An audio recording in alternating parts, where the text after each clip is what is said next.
بسم اللہ الرحمن الرحیم۔ محترم سامعین و ناظرین، السلام علیکم ورحمۃ اللہ وبرکاتہ۔ امید ہے آپ اللہ تعالیٰ کے فضل و کرم سے خیریت سے ہوں گے۔ اللہ تعالیٰ آپ کو، آپ کے اہل خانہ کو ہمیشہ اپنے حفظ و امان میں رکھے۔ راہ ہدایت و نجات کے سلسلے کا ولاغ شروع کرتے ہیں، القرآن و حدیث۔ اگر آپ نے ابھی تک میرے یوٹیوب چینل کو سبسکرائب نہیں کیا تو سبسکرائب کر کے، لائک کر کے، بیل آئیکن کو ضرور پریس کر لیں اور دوستوں سے بھی شیئر کر لیں۔ اس طرح آنے والے ایسے روحانی اور قرآنی ولاگز آپ تک اور دوستوں تک باقاعدہ اور بر وقت پہنچتے رہیں گے۔ دوستوں سے شیئر کرنے سے یقیناً آپ کو ان کے اضافی ثواب بھی آپ کو حاصل ہوگا۔ شروع کرتے ہیں القرآن و حدیث۔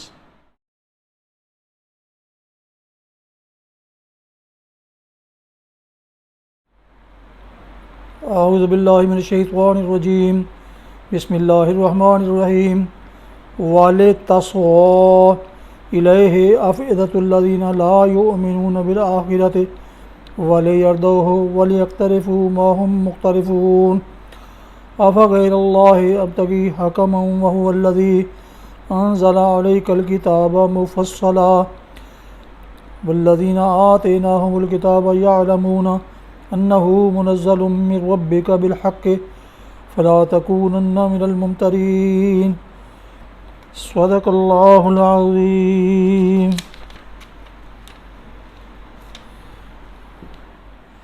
ابھی آپ نے سورہ الانعام کی آیات مبارکہ 113 اور 114 کی تلاوت سماعت فرمائی۔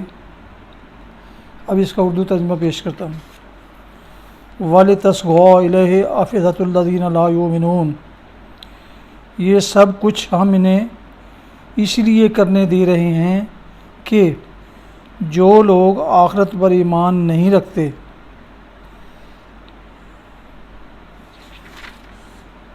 ان کے دل اس خوشنما دھوکے کی طرف مائل ہوں اور وہ اس سے راضی ہو جائیں اور ان برائیوں کا اکتساب کریں جن کا اکتساب وہ کرنا چاہتے ہیں۔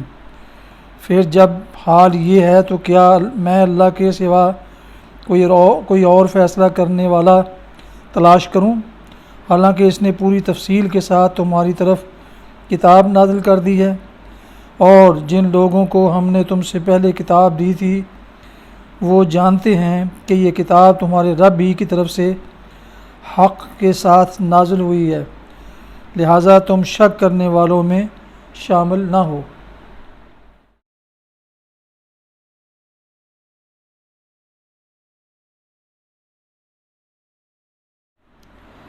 ابھی تلاوت کی گئی آیات مبارکہ کی تفسیر بیان کی جاتی ہے۔ حالانکہ اس نے پوری تفصیل کے ساتھ تمہاری طرف کتاب نازل کر دی ہے۔ اس فقرہ میں متکلم نبی صلی اللہ علیہ وسلم ہیں اور خطاب مسلمانوں سے ہے۔ مطلب یہ ہے کہ جب اللہ نے اپنی کتاب میں صاف صاف یہ تمام حقیقتیں بیان کر دی ہیں اور یہ بھی فیصلہ کر دیا ہے کہ فوق الفطری مداخلت کے بغیر حق پرستوں کو فطری طریقوں ہی سے غلبہ حق کی جد و جہد کرنی ہوگی، تو کیا میں اللہ کے سوا کوئی اور ایسا صاحب امر تلاش کروں جو اللہ کے اس فیصلہ پر نظر ثانی کرے اور ایسا کوئی معجزہ بھیجے جس سے لوگ ایمان لانے پر مجبور ہو جائیں؟ لہذا تم شک کرنے والوں میں شامل نہ ہو۔ یعنی یہ کوئی نئی بات نہیں ہے جو واقعات کی توجیہ میں آج گھڑی گئی ہو۔ تمام وہ لوگ جو کتب آسمانی کا علم رکھتے ہیں اور جنہیں انبیاء علیہم السلام کے مشن سے واقفیت حاصل ہے، اس بات کی شہادت دیں گے کہ یہ جو کچھ قرآن میں بیان کیا جا رہا ہے ٹھیک ٹھیک امر حق ہے اور وہ ازلی و ابدی حقیقت ہے جس میں کبھی فرق نہیں آیا ہے۔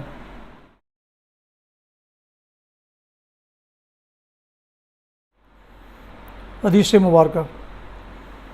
حضرت عبداللہ بن عمرو بن عاص رضی اللہ عنہما سے روایت ہے، نبی کریم صلی اللہ علیہ وسلم نے فرمایا، روز قیامت قرآن یعنی قرآن پڑھنے اور اسے حفظ کرنے والے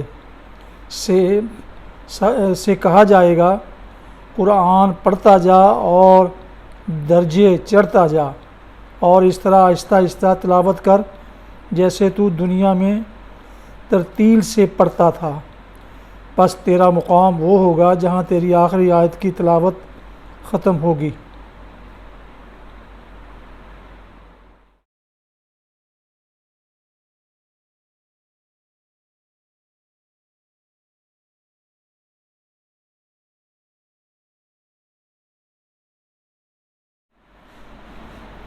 یہ تھا آج کا راہ ہدایت و نجات کے سلسلے کا ولاگ القرآن و حدیث، جس میں آج آپ نے سورہ الانعام کی آیات میں 113 114 کی تلاوت، ترجمہ، تفسیر سماعت فرمائی۔ اس کے علاوہ ایک حدیث مبارکہ بھی آپ کی خدمت میں پیش کی گئی۔ پھر ایک دفعہ درخواست ہے کہ اگر آپ نے ابھی تک میرے یوٹیوب چینل کو سبسکرائب نہیں کیا تو سبسکرائب کر کے لائک کر کے بیل آئیکن کو ضرور پریس کریں اور دوستوں سے شیئر کریں تاکہ آنے والے ایسے قرآنی اور روحانی ولاگز جو سراسر باعث خیر، باعث ثواب اور باعث برکت ہیں، آپ تک اور دوستوں تک پہنچتے رہیں۔ اللہ تعالیٰ آپ کا حامی و ناصر ہو۔ اللہ تعالیٰ آپ کو، آپ کے اہل خانہ کو ہمیشہ اپنے زمان میں رکھے، آمین۔ اپنی دعاؤں میں اپنا بہت خیال رکھیے گا اور اپنی دعاؤں میں اپنے پاک وطن، والدین، آباء و اجداد، اعزاء و اقارب، دوستوں کے علاوہ اس ناشیز کو بھی شامل کرتے ہیں، تو اگر شامل فرما تو میں انتہائی شکر گزار ہوں گا۔ السلام علیکم ورحمۃ اللہ وبرکاتہ۔ پاکستان زندہ باد۔ خدا حافظ۔